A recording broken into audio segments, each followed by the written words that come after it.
Bapak Egy Sujana beserta Bapak Hari Damai Lubis berkunjung ke kediaman Bapak Jokowi. Ada permintaan maaf dari mereka nggak sih Mas ke Pak Jokowi? Salah satu. Itu salah satu agendanya. Tapi tentunya Pak Jokowi juga memaafkan ya, tentunya. Karena itu salah satu agendanya. Ke sana disertai dengan 2 petugas polisi aktif, ya gitu, penyidik juga. Jadi kan artinya ini aneh. ES dan DL segera lakukan klarifikasi agar supaya clear. Kita juga sekarang pertanyakan dia itu pejuang atau pecundang. Ya, kalau terlalu lama nanti akan jadi pecundang. Dan Bang Egy Sujana juga nggak ada mengklarifikasi bahwa dia, oh iya sebenarnya saya minta maaf, bahwa tidak ada sampai hari ini.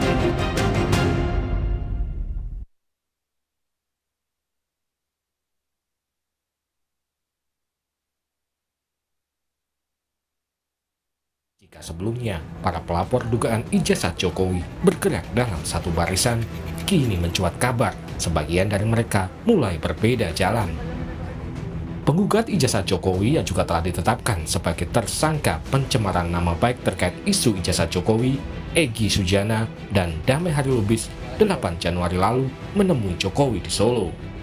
Dari Rejo mendampingi Bapak Egy Sujana beserta Bapak Hari Damai Lubis dan pengacara Bapak Egy Sujana, Ibu Eli Danetti, berkunjung ke kediaman Bapak Jokowi. Kami semua disambut dengan sangat baik oleh Bapak Jokowi dan mudah-mudahan pertemuan ini menjadi perekat. Kuasa hukum Jokowi, Yakub Hasibuan menyebut salah satu agenda pertemuan Jokowi dan Egy Sujana serta Damai Hari Lubis adalah permintaan maaf. Menurut Yakub, Jokowi memaafkan, namun soal penghentian proses hukum masih perlu dibahas lebih lanjut. Ada permintaan maaf dari mereka nggak sih Mas ke Pak Jokowi? Salah satu. Itu salah satu agendanya. Tapi responnya Bapak? tentunya Pak Jokowi juga memaafkan ya, tentunya. Karena itu salah satu agendanya. Tapi secara umum, ya detailnya nantilah. Kita lihat progresnya. Untuk kedua tersangka, apakah akan menghentikan proses hukumnya atau itu juga salah satu hal yang masih perlu nanti kita lihat ke depannya dan kita diskusikan. Karena bagaimanapun kan itu prosedur hukum. Kalaupun nanti apakah ada penghentian dan sebagainya, karena ini sudah masuk ranah hukum, ya nanti kita lihat prosedur hukumnya seperti apa. Karena itu harus diformalkan. Roy Suryo mengklaim ada temuan baru pertemuan Egy Sujana dan Jokowi. Ia dengar didampingi 2 polisi aktif. Roy juga sebut Egy Sujana tidak meminta maaf dalam pertemuan dengan Jokowi. Dan bahkan ke sana disertai dengan 2 petugas polisi aktif. Ya gitu, penyidik juga. Jadi kan artinya ini aneh. Bahkan juga disebarkan foto yang setelah saya analisis, ya ini sangat sangat aneh ya. Ya, tolong ES dan DL segera lakukan klarifikasi agar supaya clear dan tidak ada suara-suara buruk yang berkembang. Dan bahkan dia cerita nanti akan saya sampaikan pada hari Jumat.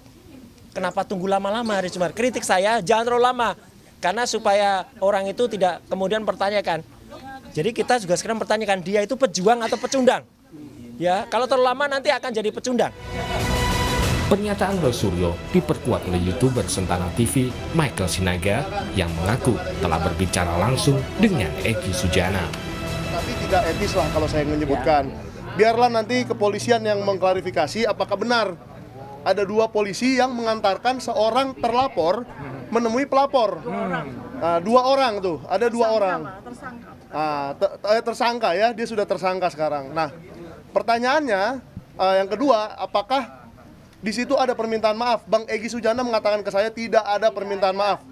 Bahkan Bang Egy Sujana memberi nasihat kepada Joko Widodo untuk bagaimana caranya supaya perkara ini tidak membuat gaduh. Perkataan dari Yakub Hasibuan atau orang lain yang mengatakan bahwa ada permintaan maaf, yo silakan. Ini Bang Egy sendiri yang ngomong ke saya. Ya kan? Apakah kita mau mempercayai orang kedua, orang ketiga, atau orangnya langsung? ya kan? Dan Bang Egy Sujana juga nggak ada mengklarifikasi bahwa dia, oh iya sebenarnya saya minta maaf loh, tidak ada sampai hari ini.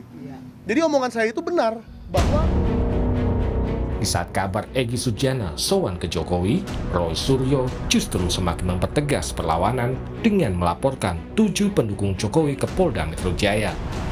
Roy tak terima dituduh memiliki ijazah palsu dan dikaitkan dengan kasus korupsi Hambalang. Inisial yang pertama adalah A. Inisial yang kedua adalah B. Inisial yang ketiga adalah D.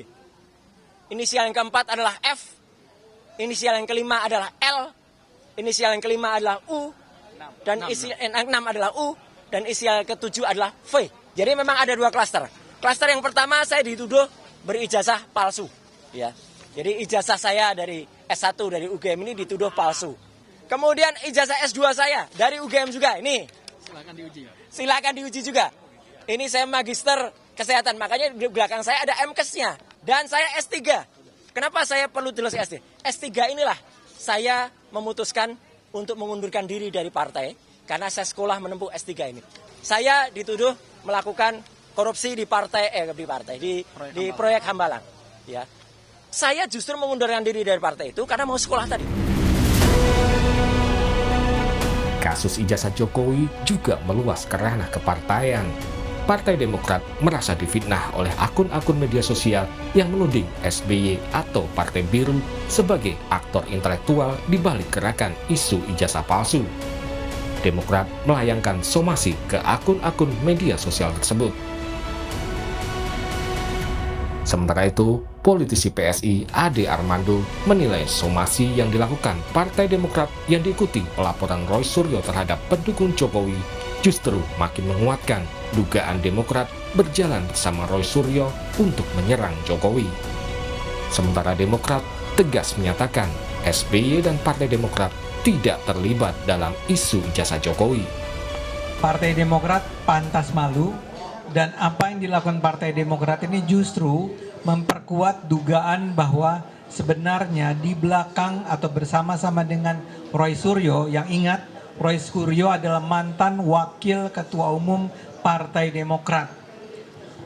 Apa yang dilakukan ini oleh Demokrat sekarang menunjukkan bahwa Partai Demokrat kelihatannya memang berjalan bersama Roy Suryo dalam rangka menjatuhkan integritas, popularitas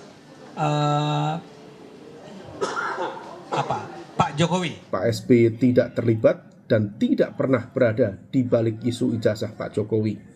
Dan disinformasi semacam ini tentu sangat berbahaya karena bisa merusak reputasi dan juga ruang demokrasi. Kalau misal kemudian masih berlanjut, tentu ini akan berproses menuju proses penegakan hukum selanjutnya di ranah pidana. Kasus ijazah Jokowi kini bukan hanya menjadi persoalan hukum. Polemik ini telah merembet ke partai politik. Lantas, bagaimana ujung dari perjalanan kasus ijazah Joko Widodo? Tim Liputan, Kompas TV.